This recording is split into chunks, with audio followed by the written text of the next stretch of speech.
Percy, exclamé, ayúdame. Pero Percy no se movió. Siguió inmóvil contra la pared, mirándolo todo con expresión de asombro. Creo que ni siquiera sabía dónde estaba. —¡Maldito seas, Percy! ¡Agárralo! Entonces se movió y Harry lo ayudó. Entre los tres arrastramos al inconsciente Wharton a la celda, mientras Brutal ayudaba a Dean a levantarse y lo sostenía con la dulzura de una madre. Dean estaba inclinado, esforzándose por recuperar el aliento. Nuestro nuevo chiquillo travieso no despertó en casi 3 horas, pero cuando lo hizo no acusó ningún efecto secundario de la paliza salvaje de Brutal. Recuperó el conocimiento con la misma rapidez con que se movía, de forma súbita y brusca. Estaba tendido en la cama como si hubiera muerto, y un segundo después lo vimos de pie junto a los barrotes, silencioso como un gato, mirándome mientras yo escribía un informe sobre lo sucedido en la mesa de entrada.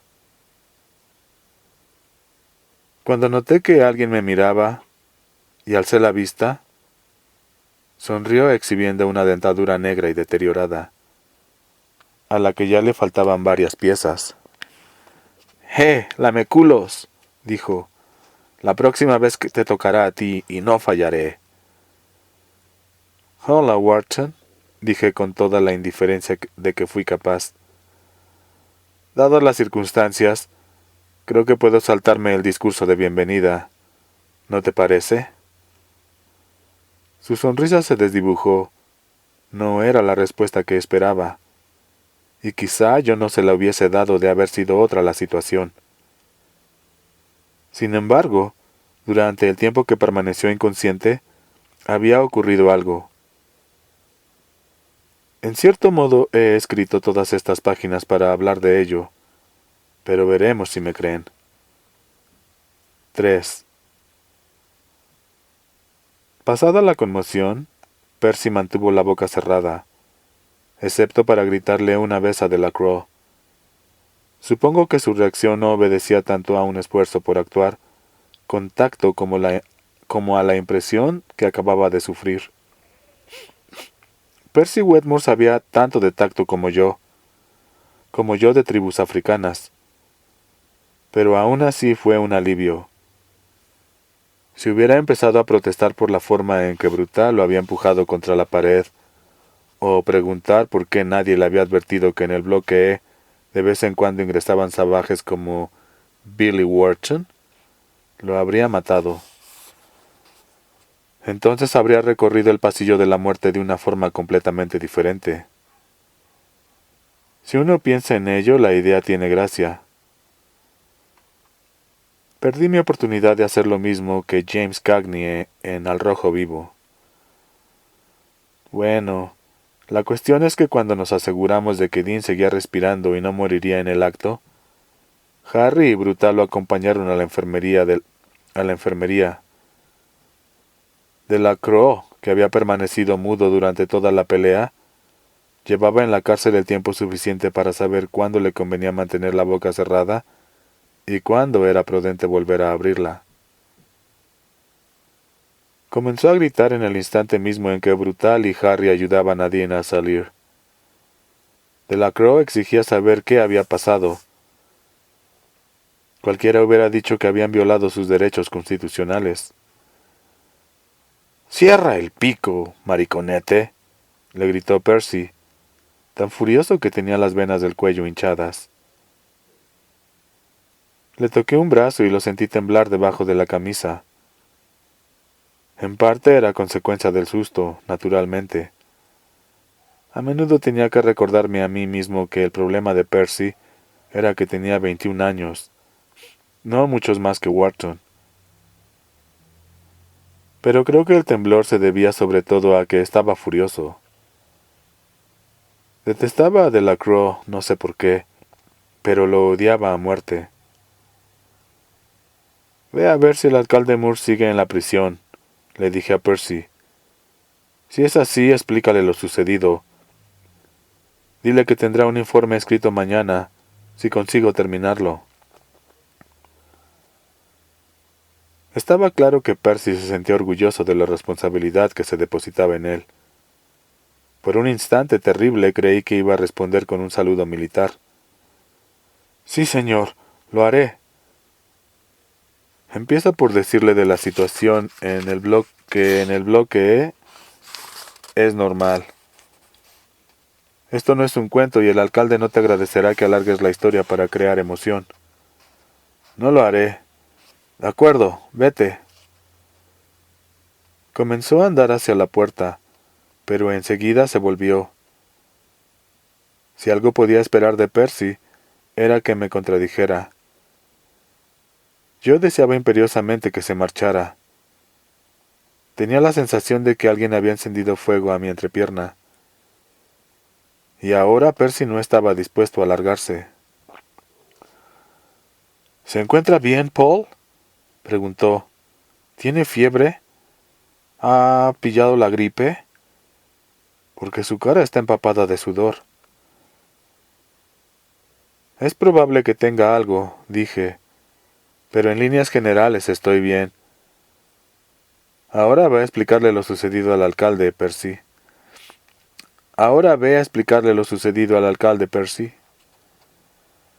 Hizo un gesto de asentimiento y se marchó. Debemos dar gracias a Dios por sus pequeños favores. En cuanto la puerta se hubo cerrado, me encerré en mi despacho. Las ordenanzas exigían que siempre hubiera alguien en la mesa de entrada, pero en aquel momento no podía preocuparme de esos detalles. El dolor era terrible, igual que por la mañana. Conseguí llegar al pequeño retrete situado detrás del escritorio y bajarme los pantalones antes de que comenzara a salir la orina. Pero estuve a punto de mearme encima. Tuve que taparme la boca con la mano para no gritar, mientras me tomaba con la otra de la pila del lavabo. No estaba en mi casa, donde podía caer de rodillas y dejar un charco junto a la leña. Si me arrodillaba mojaría todo el suelo. Conseguí mantener el equilibrio y reprimí un grito, pero estuve a punto de perder ambas batallas. Tenía la impresión de que la orina estaba llena de pequeños fragmentos de cristal. El olor procedente del inodoro era nauseabundo, y veía pequeñas manchas blancas, probablemente pus, flotando en la superficie. Tomé la toalla del toallero y me sequé la cara. No cabía duda de que sudaba. Estaba empapado en sudor. Miré al espejo metálico y vi el reflejo de un hombre que volaba de fiebre. 39 grados. 39 grados. 40 tal vez. Mejor no saberlo. Dejé la toalla en su sitio. Tiré de la cadena y crucé lentamente mi despacho en dirección a las celdas. Temía que Bill Dodge o alguno de los otros hubiera regresado y descubierto que no había nadie en la mesa. Pero el pasillo estaba desierto. Wharton seguía inconsciente en el camastro. Delacroix estaba callado y John Coffey no había dado señales de vida en todo ese tiempo. Ni siquiera se había asomado a espiar, lo que en cierto modo era preocupante. Crucé el pasillo y eché un vistazo a la celda de Coffey, esperando que se hubiera suicidado con uno de los dos métodos típicos del pasillo de la muerte, ahorcándose con los pantalones o mordiéndose las venas de las muñecas. Pero no había sucedido nada semejante. Coffey, el hombre más grande que había visto en mi vida, estaba sentado a los pies de la cama, con las manos sobre el regazo. Me miró con sus extraños ojos húmedos. «Jefe», dijo. «¿Qué pasa, grandulón?» «Necesito verlo». «¿No me estás viendo, John Coffey?» «No». No respondió, y continuó estudiándome con aquella mirada peculiar y vidriosa. Suspiré. Dentro de un segundo, grandulón. Me volví hacia Delacroix, que estaba de pie junto a los barrotes de su celda. Cascabel, Mr. Jingles, su ratón domado. Delacroix decía que había adiestrado a su mascota, aunque todos los que trabajábamos en el pasillo de la muerte estábamos convencidos de que el animalito se había adiestrado solo. Corría de una de las manos del francés a la otra, como un acróbata que salta desde plataformas situadas encima de una pista de circo. Tenía los ojos muy abiertos y las orejas echadas hacia atrás sobre la cabeza gris. No cabía duda alguna de que el ratón reaccionaba con el nerviosismo de Delacroix. Mientras yo lo observaba, bajó por los pantalones del francés, cruzó la celda y se dirigió al colorido carrete que estaba contra la pared. Empujó el carrete hacia los pies de Delacroix y alzó la vista con ansiedad, pero el pequeño francés no le hizo el menor caso, al menos por el momento. —¿Qué ha pasado, jefe? —preguntó. —¿Han herido a alguien? —Todo está arreglado —respondí. El chico nuevo entró como un león, pero ahora duerme como un cordero. Todo lo que acaba bien está bien. —Todavía no ha terminado —dijo Delacroix mirando hacia la celda donde estaba encerrado Wharton. —Le Homawa. Le Homawa Zizawi. Bueno, dije, no te preocupes por eso. No te preocupes por eso, Dale. Nadie va a obligarte a saltar de la comba con él en el patio. Oí un crujido a mi espalda. Era Coffee que se levantaba de la cama. —Señor Edgecombe —dijo, y esta vez parecía realmente impaciente—, necesito hablar con usted. Me volví pensando que no había problema. Después de todo, hablar formaba parte de mi trabajo. Intentaba no temblar, aunque el sudor de la fiebre se había vuelto frío, como sucede en ocasiones. Sin embargo, mi bajo vientre seguía ardiendo, como si lo hubieran abierto para rellenarlo con brasas encendidas y luego hubieran vuelto a cerrarlo. —Pues habla, John Coffey —dije, intentando mantener la voz serena y despreocupada. Por primera vez desde su llegada al bloque E, John Coffey parecía estar realmente presente entre nosotros. El constante goteo de lágrimas había cesado, y supe que esta vez veía lo que miraba. A Paul Edgecombe, el jefe de los carceleros del bloque E, y no el lugar al que habría deseado regresar para deshacer el terrible crimen que había cometido. —No —dijo—, tiene que entrar aquí. —Sabes que no puedo hacerlo —dije, siempre esforzándome por mantener el tono despreocupado—, al menos en este preciso momento. Estoy solo y tú pesas 1,5 toneladas más que yo. Ya hemos tenido una pelea esta mañana y es suficiente, de modo que si no te importa hablaremos a través de los barrotes. —Por favor. Apretaba los barrotes con tanta fuerza que tenía los nudillos pálidos y las uñas blancas. Su cara era una máscara de angustia, y sus extraños ojos reflejaban una necesidad imperiosa que yo era incapaz de entender. Recuerdo que pensé que si no hubiera estado enfermo, quizá la habría entendido, y que hacerlo me había permitido ayudarlo a superar aquel trance. Cuando uno sabe qué necesita un hombre, también conoce al hombre. —Por favor, jefe Edgecombe, tiene que entrar. Pensé que aquel era el pedido más absurdo que había oído jamás, pero entonces supe que iba a hacer algo aún más absurdo. Entrar. Tenía las llaves colgadas del cinturón y buscaba la de la celda de Coffey. Habría podido tenderme sobre sus rodillas y partirme como si fuera una rama seca, incluso en un día en que me sintiera perfectamente. Y no era ese el caso. Pero iba a hacerlo a pesar de todo. Solo, y después de una demostración elocuente de lo que podía ocurrir cuando uno se comportaba con estupidez e imprudencia, delante de un asesino convicto.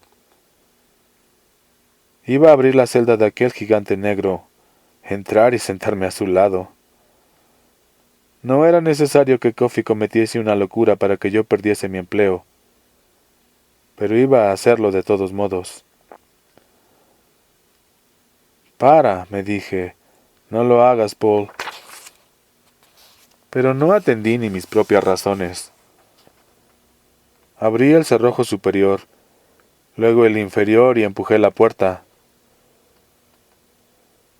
«Quizá no sea buena idea, jefe», dijo Delacroix con una voz tan nerviosa y remilgada que en otras circunstancias me habría hecho reír. «Tú ocúpate de tus asuntos, que yo me ocuparé de los míos», respondí sin volverme. Tenía los ojos fijos en John Coffey, tan fijos como si los hubiera clavado. Cualquiera habría dicho que me tenía hipnotizado. Mi propia voz sonaba como un eco en medio de un extenso valle. Demonios, quizá estuviera hipnotizado. Túmbate en la cama y descansa un poco. Por Dios, este es un sitio de locos, dijo Delacroix con voz temblorosa. Cascabel, Mr. Jingles, espero que me fueran pronto para terminar de una vez. Entré en la celda de John Coffey, quien retrocedía a medida que yo avanzaba. Cuando tocó el camastro, era tan alto que le llegaba a las pantorrillas, se sentó en él. Luego dio una palmada sobre el colchón invitándome a sentarme, sin quitarme los ojos de encima. Me senté a su lado y me rodeó los hombros con un brazo, como si yo fuese su novia y estuviéramos en el cine. «¿Qué quieres, John Coffey?», pregunté, siempre mirándolo a los ojos, esos ojos tristes, serenos. «Ayudar», respondió. Suspiró como un hombre que se enfrenta a un trabajo que no desea hacer y apoyó su mano sobre mi entrepierna, justo encima del pene, en el hueso situado a unos 30 centímetros del ombligo. «¿Eh?», grité. «¡Quita tu maldita mano de ahí!». Pero entonces sentí un estremecimiento, una especie de sacudida indolora que me hizo saltar sobre la cama e inclinarme, como el viejo tú cuando decía que se estaba friendo, que se estaba asando como un pavo. No sentí calor ni electricidad, pero por un instante las cosas parecieron perder el color, como si alguien hubiera estrujado el mundo hasta convertirlo en sudor. Podía ver cada uno de los poros de la caja de John Coffey, cada venilla de sus ojos atormentados y una minúscula cicatriz en su barbilla. Era consciente de que hacía el aire con las manos y de que mis pies pateaban sobre el suelo de la celda. Entonces todo pasó, incluida mi infección urinaria. Tanto el calor como las dolorosas punzadas desaparecieron de mi entrepierna y la fiebre se esfumó. Aún podía sentir y oler el sudor que momentos antes me empapaba la piel, pero todo había acabado. «¿Qué ocurre?», preguntó Delacroix con voz aguda. Sus palabras parecían venir de muy lejos, pero cuando John Coffey se inclinó y dejó de mirarme a los ojos, la voz del francés se volvió súbitamente clara.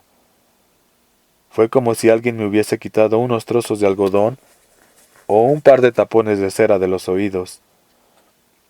«¿Qué le ha hecho?». No respondí, Coffee estaba inclinado con la cara desfigurada y el cuello hinchado. Sus ojos parecían a punto de saltar de las órbitas. Tenía el aspecto de un hombre que acaba de atragantarse con un hueso de pollo. —¿John? —exclamé, y le di una palmada en la espalda. No se me ocurría qué otra cosa hacer. —¿Qué pasa, John? Al sentir el contacto de mi mano, se estremeció y emitió un desagradable sonido gutural, similar a una arcada. Abrió la boca como a menudo lo hacen los caballos para permitir que les pongan el bocado. A regañadientes, con los labios separándose de los dientes en una especie de mueca desesperada. Luego sus dientes también se separaron y exhaló una nube de pequeños insectos negros similares a mosquitos. Al menos eso es lo que me parecieron en aquel momento. Los insectos revolotearon furiosamente entre sus rodillas, se volvieron blancos y desaparecieron. De repente perdí toda la fuerza del vientre, como si los músculos se hubieran convertido en agua. Choqué contra la pared de piedra de la celda de Coffee y recuerdo que pensé en el nombre del Salvador. Cristo, Cristo, Cristo, una y otra vez. Supuse que la fiebre me hacía delirar. Eso fue todo. Entonces me di cuenta de que Delacroix gritaba pidiendo auxilio. Decía a voz en cuello que John Coffey estaba matándome. Coffey se había inclinado sobre mí, es cierto, pero solo para comprobar que me encontraba bien. —¡Calla, Dell! —dije mientras me incorporaba. Esperé que el dolor volviera a desgarrarme las entrañas, pero no sucedió. Estaba mejor. Me sentí mareado por un instante, pero el mareo pasó antes de que me tomara de los barrotes de la celda para mantener el equilibrio. Estoy perfectamente. Será mejor que salga de ahí de inmediato, dije con el tono de una anciana aprensiva que ordena a un niño que baje de un manzano. Se supone que no puede entrar en una celda cuando no hay nadie más en el bloque. Miré a John Coffey, que estaba sentado en el camastro con las manzanas apoyadas sobre sus rodillas gruesas como troncos. —Será mejor que salga de ahí de inmediato —dijo con el tono de una anciana aprensiva que ordena a un niño que baje de un manzano. Se supone que no puede entrar en una celda cuando no hay nadie más en el bloque. Miré a John Coffey, que estaba sentado en el camastro, con las manazas apoyadas sobre sus rodillas gruesas, como troncos. El gigante negro me devolvió la mirada. Tuvo que inclinar un poco la cabeza, aunque no demasiado. —¿Qué has hecho, grandulón? —pregunté en voz baja. —¿Qué me has hecho? —Ayudar —respondió—. Lo he aliviado, ¿verdad? —Sí, pero... ¿cómo? ¿Cómo lo has hecho? Volvió la cabeza hacia la derecha, hacia la izquierda, y de nuevo al centro. No sabía cómo me había ayudado, cómo me había curado, y la expresión de serenidad de su rostro sugería que tampoco le importaba. Igual que a mí me importaban un pimiento las técnicas de atletismo, cuando corría los últimos 50 metros en el maratón del 4 de julio. Pensé en preguntarle cómo había descubierto que estaba enfermo, aunque seguramente habría obtenido la misma respuesta. Una vez leí una frase en algún sitio que nunca he podido olvidar. Algo sobre un enigma envuelto en un misterio. Eso era John Coffey. Y supongo que si conseguía dormir por las noches, era porque no buscaba motivos a las cosas. Percy lo llamaba el tontaina, y aunque era una crueldad, no parecía muy alejado de la realidad. No parecía muy alejado de la verdad.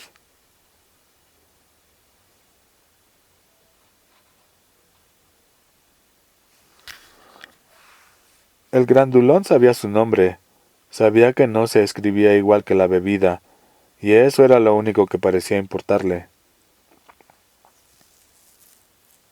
Como si quisiera confirmar esa idea, volvió a sacudir la cabeza muy lentamente y se tendió en el camastro con las manos entrelazadas debajo de la mejilla izquierda, a modo de almohada, y la cara vuelta hacia la pared.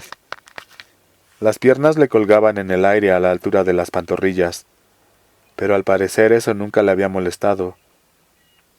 Tenía la camisa levantada en la espalda y vi las cicatrices que surcaban su piel. Salí de la celda, eché los cerrojos y me volví hacia Delacroix, que me miraba con impaciencia, tal vez incluso con miedo. Tomado de las barrotes de la celda.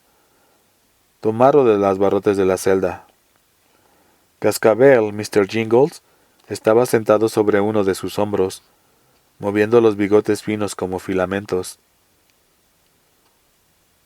—¿Qué le ha hecho ese negro? —preguntó Delacroix. —¿Lo ha hechizado? En su particular acento cajún, hechizado sonaba como una palabra exótica. Hechizado. —No sé de qué me hablas, Dale. —Vaya si no. Mígase, jefe. Hasta camina de forma diferente. Quizá fuese cierto.